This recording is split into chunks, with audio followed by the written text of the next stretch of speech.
మన favourite hero movie release అయిన first రోజు లేకపోతే సెకండ్ థర్డ్ మహా అంటే 1 వీక్ లోపు వెళ్ళి చూస్తాం.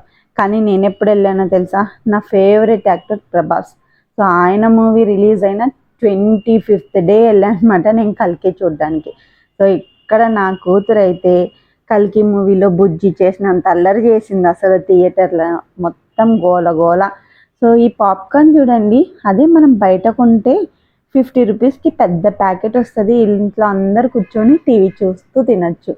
అదే ఈ థియేటర్లో అయితేనా 100 రూపీస్ పెట్టినా ఒక్కటి తినే అంత కూడా రాదనమాట.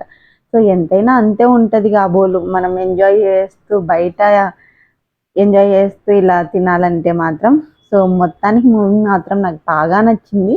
బట్ ఎక్కడో మన డార్లింగ్ మూవీ ప్రభాస్ని మిస్ అవుతున్నంత ఫీలింగ్ అయితే నాకు బాగా వచ్చింది. సో మీలో ఎంతమందికి ఇలా అనిపించిందో కామెంట్